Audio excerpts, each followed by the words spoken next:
Welcome to this segment of Soul, Silence, and Sound. This is brought to you by BeSimply.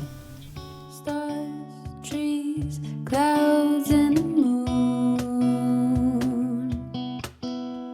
They all have a meaning and they look just like you. Welcome to the segment of Soul, Silence, and Sound. We are just approaching later this week the full moon and summer tipping point, and then little known secret today when I'm recording this, which is a day known as Saturday, June 15th. This is a moment that elders, some of the last traditional elders, are celebrating the tipping point into summer. And that would also mean the tipping point into winter for our brothers and sisters in the Northern Hemisphere.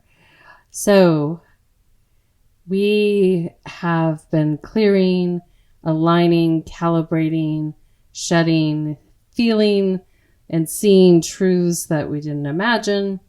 We have a lot of tricksters left, right, and center trying to not have to be responsible for their past actions. However, I will say that as the fire and the water switch positions, so we are full yang energy and full yin energy here on the earth plane, that this is a moment for reconciliation and forgiveness as we enter into this new beginning. So the process of awakening and remembering will be ongoing. So it's not like anyone gets left out. If all of a sudden they start awakening and remembering, they will have the opportunity to go through their own process of reconciling stuff on the inside and the outside. What that means for any of you here that might be well into your remembering of who you are, it will give you the opportunity, if you so to choose, to reconcile with those that are going to start going through their awakening right now. And it's a little more like fast and furious than maybe you experienced. There's a couple of reasons for that, because there's a lot more information available and there's a lot of humans that are awake or partially awake. And so that makes it quicker. And you know, many people might still be frustrated or sucked in by the old system and wanting something to happen. But remember, on a quantum level, if one puts their attention towards that which they know they have engaged with, they've tested, and other beings can corroborate, meaning they have experienced the same phenomena, then that field of energy gets stronger and stronger. And so it's not that your knowledge isn't important in this remembering process and the awakening process, because that will keep you from being tricked again. However, the attention does not need to go on the fear and all the horror that has taken place here in this dimensional plane for thousands and thousands of years, even longer than we might know. So this is kind of exciting. So today, what I wanted to share is that there's two things important, you know, when someone comes to reconcile or ask for forgiveness, or maybe just to say they're sorry. You don't even have to forgive them if you don't want to or you're not ready to. It's always best to forgive when it's sincere, meaning that you're at peace, therefore you can let it go, you know. And it's like, if you're at peace and they say, please forgive me, there's nothing more to say, then it's done, right? However, if you're not authentically there, it's better just to acknowledge that they've asked for forgiveness, and you can even say thank you. but you don't have to completely release it if you're not authentically there, and you can let them know that. It's important. The one thing I will share, the second part of this whole forgiveness and reconciliation, is if you're not fully over it, there's the potential, if this person coming to you is not being true, you could enter back into an old pattern or old cycle. So that's the other part that I always share with anyone, really, friends, family, students, clients, that if someone comes back in your life, what do you know needs to be seen, heard, and felt, most importantly, that you can start to rebuild trust. And it's better to figure that out before anyone shows up, because what can happen is typically our heart can jump in, and that's not a bad thing, but we still want to make sure that we're not jumping into an old pattern just because this person is either being true or not. So in this moment, as we're feeling into the new beginnings, there is the potential that people, places, and things may reemerge as the new beginnings start. And again, it's more about receiving if they do, listening. And that's all you have to do, is just be present, and then you'll know from there. The other point of this aspect of being in the full yang energy here in the Northern Hemisphere is this is that opportunity to go into action. I spoke to this a little bit before. A lot of people become in vacation mode. It's social, which is fantastic. However, I really encourage you not to forget your great work, like that you feed it during these months. It's kind of like summer months in the Northern Hemisphere and at the equator can be ones that can be, you lose sight of what you're creating. So spend some time really anchoring that in. And then for our brothers and sisters in the Southern Hemisphere, this is your yin incubation gestation time. So the feeding of these two things is so important, because not only does it feed our society, but it feeds our collective consciousness. And so really in winter and summer, we really don't want to stop creating. These are very potent times to be in creation. And the yin is like a listening and a holding and a kind of a preparatory conceptual phase, I would call that. And then by the time we flush everything out through the spring months and we go into full yang mode, it's action. It's time to take action. If you're an architect, it would be winter through spring would be getting the plans, ordering the supplies, getting all your permits, and summer you're building, you're taking action. And a lot of times people that are in colder climates, they do a lot of building during summer months, because the days are longer, the weather's nice, and they can get a lot done without elements the way you would think about them. So the other part of this fun time that we're in is to really deepen your relationship with the element of water or fire. Winter is water, summer is fire, and the opposites help balance these seasons. And I was really feeling into this week as we're going through this remembering and awakening and new beginning. Our relationship with celestial bodies is going to be shifting. That's why I often say no matter how you feel about the moon, it still has an impact. And just as I alluded to the fact that astrology actually is missing pieces that need to be reinserted so that people can relate to them accurately. And then also a rebalancing of that so it's not so much of a mind control system. That's not how it was intended. What you can do in this moment is really notice where you are, and to notice that even what people are observing in the sky is that the constellations aren't exactly where they're supposed to be for the season. And I'll say that even in my dreaming attention, Taurus kept really appearing. And that's been a theme, like grabbing that bull by the horns.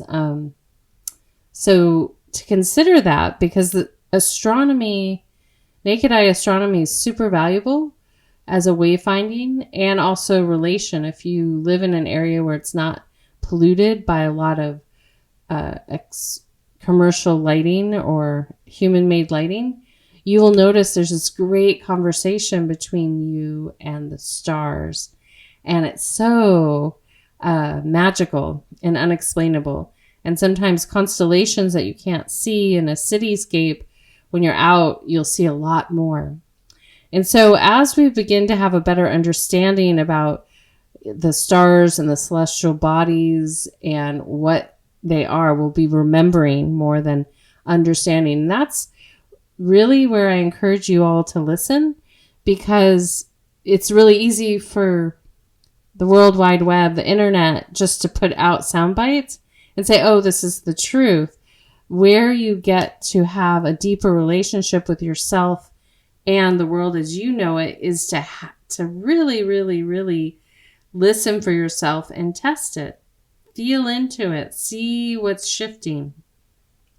And that will help also you on an individual basis make peace with anything that doesn't seem to add up, and allow yourself to create more space for these new ideas, maybe concepts, and actual things to emerge in and around you. And so I would say as our consciousness begins to open up more and more, there's this aspect of our relationship with the celestial bodies that is going to shift. There's an aspect of our understanding of what the ether is around us, and people might call that space, but it's really ether, and that alchemical relationship to what appears to be physical, when that is something to really understand. There's nothing physical. It's a perception of physicality. And that's how sometimes the mind control goes, because it gets locked in based on what we're being told and what everyone's observing or buying in, biases and consensus. So we'll have this new astronomical phenomena and understanding of ether. And I encourage you all, as we go into this full moon, just to really feel into your own wisdom and to understand that there's things that you don't remember about this relationship that are starting to awaken, and that you might have certain affinities with certain constellations, no matter where they are right now in the night sky, but you have a deep resonance with. So that will start to awaken, and it has nothing to do with your astrological charts, it has everything to do with your eternal being. In addition, from there are boundaries that have been created based on our consciousness and by entrainment, aka mind control. Those will start to shift. And then our awareness, once we start to be able to see and examine what's beyond where we've been confined to, that will give us new bodies of information to examine.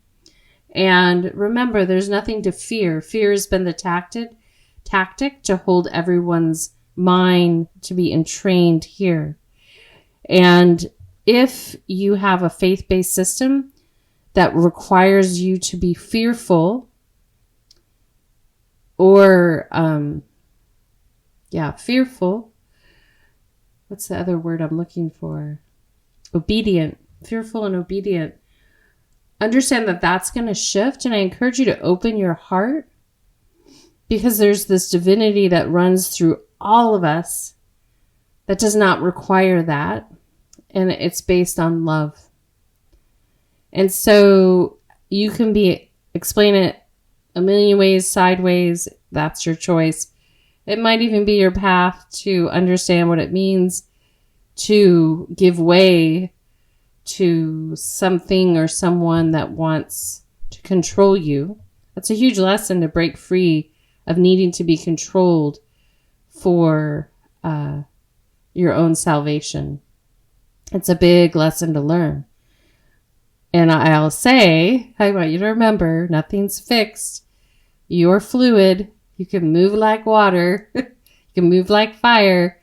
So always remember that. Your soul has the ability to take many different forms. And if you realize something down the road, especially if you're out of body and it wasn't what you were told it was supposed to be, you do not have to remain there. Your attention does not have to remain there. And that's the beautiful thing about being an eternal being, is that you get to choose where you want to put your attention. If you want to be in fear, doubt, anxiety, stress, and crisis, that's your choice. And you will eventually learn that lesson. And then if you feel like you need to be obedient to some perceptual force or power that's greater than you, you will learn the lesson of that. And all I share right now, because I do encourage you all to explore whatever has pulled you in a certain direction, but what I'll share right now is that you have the opportunity to push beyond even any of these things that you've ever been told, because these astronomical phenomena are going to reveal themselves in ways that are quite unique to your eternal being. And we'll be getting to know a new lay of the lands in a way that hasn't been talked about for many, many, many, many, many generations. So that's exciting. So as we go into this fire, tomorrow is this day here in North America called Father's Day. So happy Father's Day to all our fathers. We all have one. And I've shared this before, but I'm going to share it again. It was coming to me earlier. Is a long time ago, well, not that long ago, but this is specific to a ceremony, one-on-one ceremony I was doing with a Shipibo leader. And I was really feeling into the aspect. I'd already felt into this aspect that without the masculine, we would have a very cold dimensional plane to be in. That how interdependent we are with the feminine and the masculine. And so the other component that she revealed in this one ceremony we did was around obsession. And so the yang energy, that fire energy, has the ability to kind of grasp and consume. And when people can't satiate their hunger or their thirst or their obsessions, they continue to grasp. And then that fire energy becomes really something that can take over many things, internally and externally.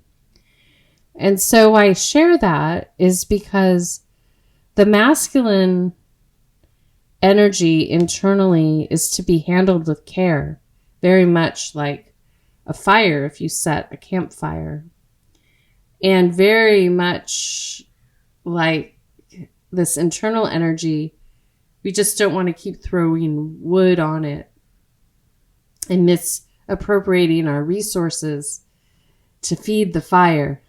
Keep feeding it without thinking and understanding.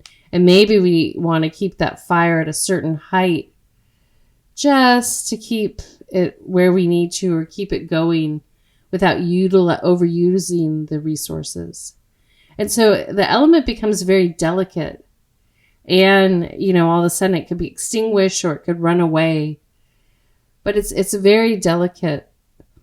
And I encourage each and every one of you to start to relate to your eternal masculine with great sensitivity and care and attention and focus.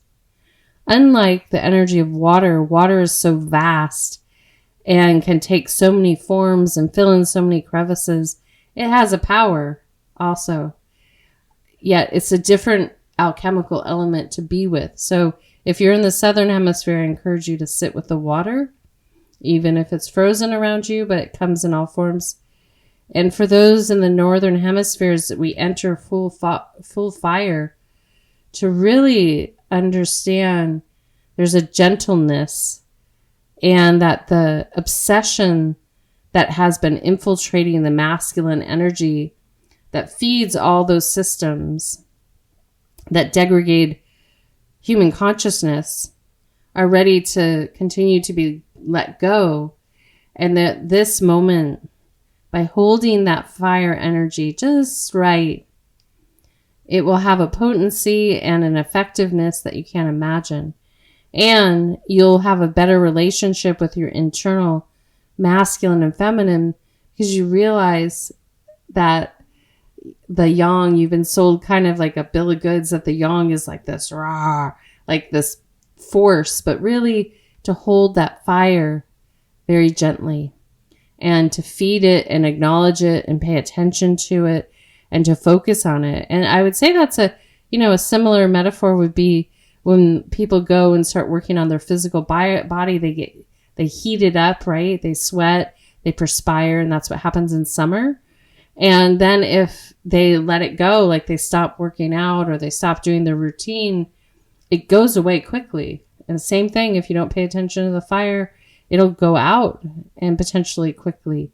So this element is important. And I feel, it takes many, many, many years to really digest the layers of a medicine ceremony. But what Grandma, I feel, was reflecting about the masculine to me and to this, in accord to this talk, is that obsession is the distraction.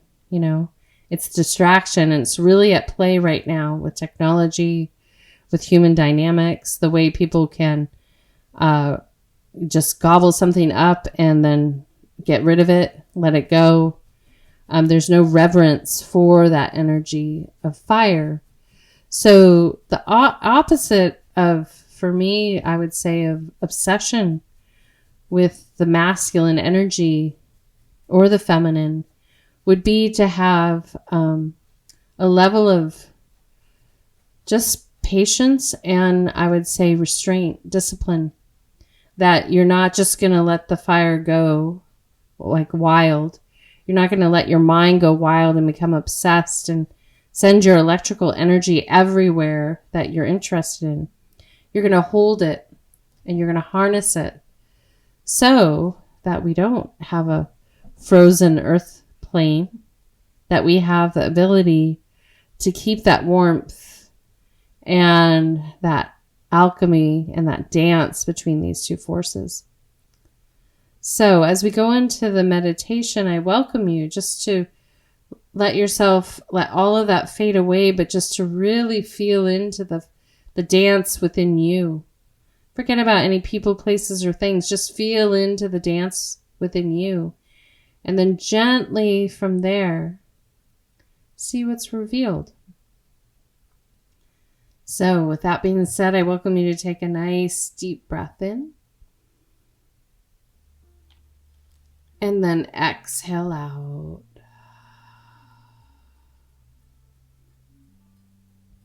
Again, inhale.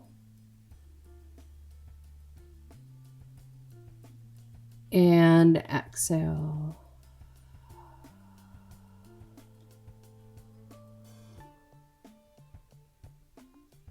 Another one, inhale. And exhale.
Listen, it cannot be seen. It is beyond form.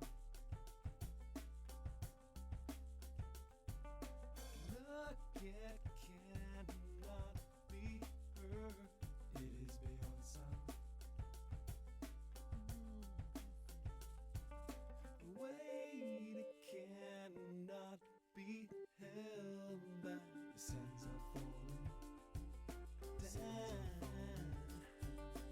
Wait, it cannot be held back. The sands are falling down.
Listen, it cannot be seen. It is beyond form. Look, it cannot be heard. It is beyond sound. Wait, it cannot be held back. The sands are falling down. Wait, it cannot be held back. The sands are falling down.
it is beyond form.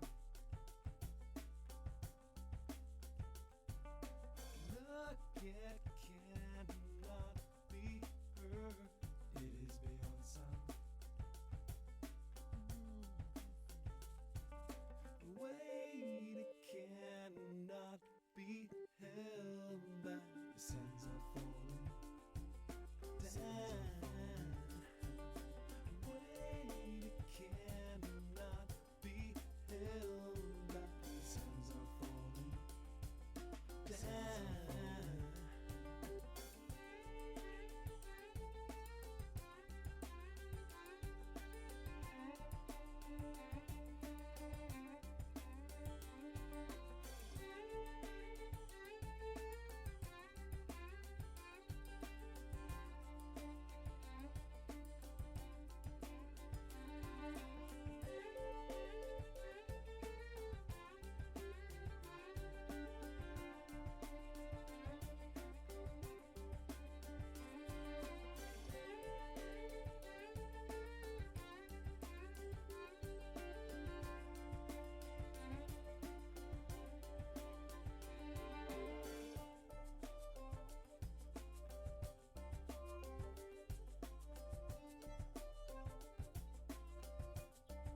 seen, it is beyond form.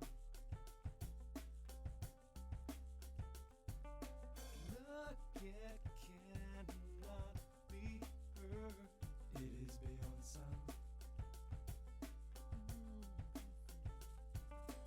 Wait, it cannot be held back. The sands are falling down. Wait, it cannot be held back. The sands are falling down.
Listen, it cannot be seen, it is beyond form. Look, it cannot be heard, it is beyond sound. Wait, it cannot be held back. The sands are falling down. Wait, it cannot be held back. The sands are falling down.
yet cannot be heard.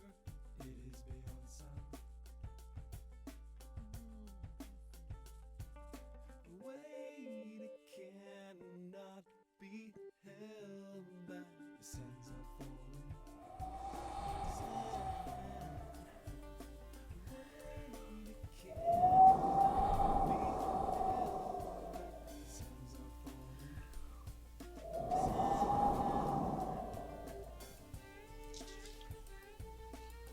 And gently from there, I welcome you to gently lean back and recline or move fully into Shavasana, a prone position on your back with your palms facing upward as we transition into receiving sound. As you settle in, just take a nice gentle breath into the heart and out. Again, inhale.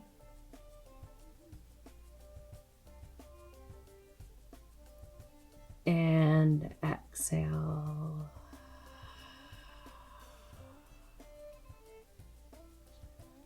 And one more inhale. And exhale. And then continue to follow your natural breathing pattern.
ane ahai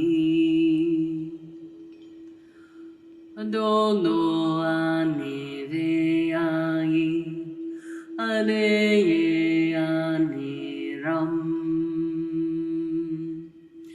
ado ane ai ado ane ram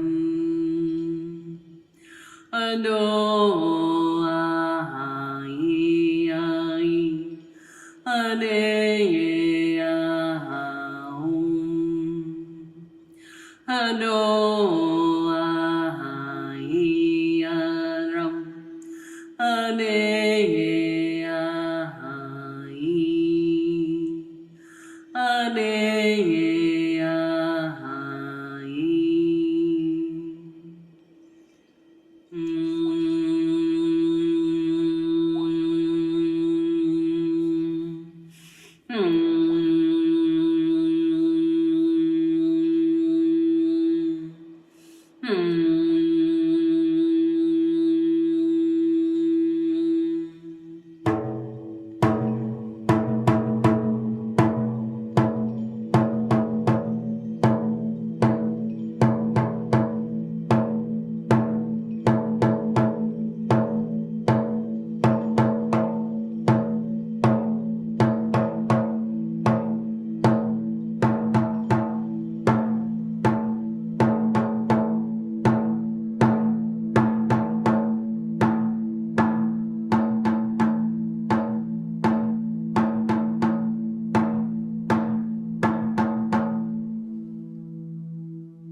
Taking a soft, gentle breath in and out of your heart center.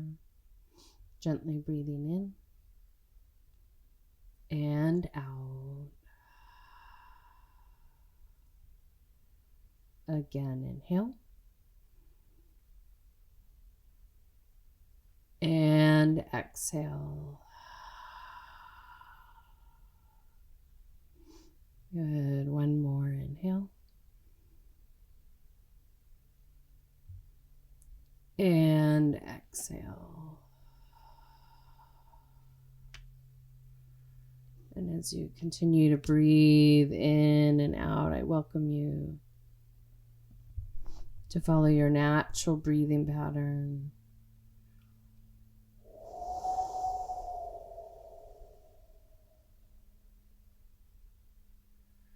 And so when you're ready, just gently rise up to a seated position. And as you connect here, taking another deep breath in and out.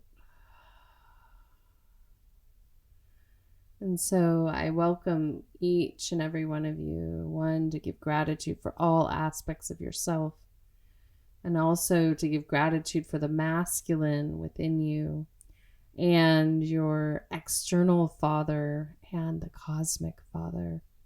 We'll talk about him later. And so next week, the full moon seems like a good time to talk, because we have these cosmic forces, as I mentioned, reuniting and reemerging in this dimensional plane to awaken all of us and to help us remember things that were not visible or even afforded to many of us as a way to relate because of the epoch we were destined to all go through together. So may each and every one of you connect with your fire and water. May you find symbiosis between these two elements and the dance, and bring yourself into harmony and union internally and externally. And may you have the discernment as these reconciliations and opportunities come in to release and balance, and then also within that release, letting go of any obsessions that you might have and bringing them into right action using discipline and restraint, holding until it's the appropriate moment to take action. This is an exciting moment. I know many feel a lot of turbulence, and we're all here supporting one another. So you're doing great. Stay on course. And if you need anything, I'm here. Thank you all for being here. And I want to thank Kadri Scott, Random Rab, Dante Marino. We're going to exit out with Fields of Flowers. And until next time, this is Suzanne signing out with a full heart, a soft gaze, a deep bow, and a namaste. Be simply.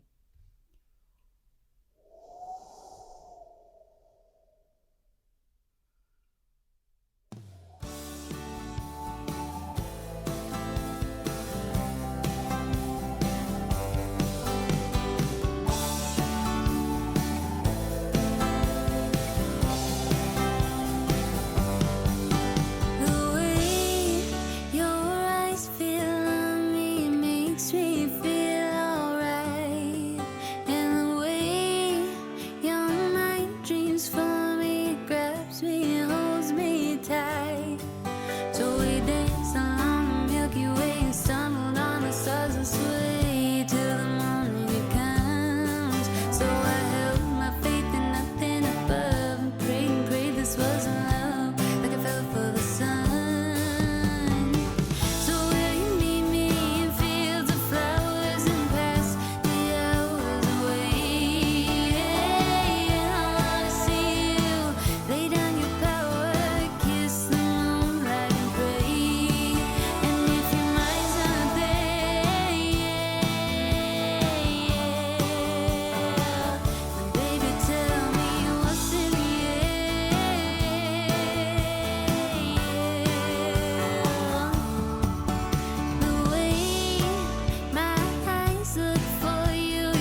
makes me feel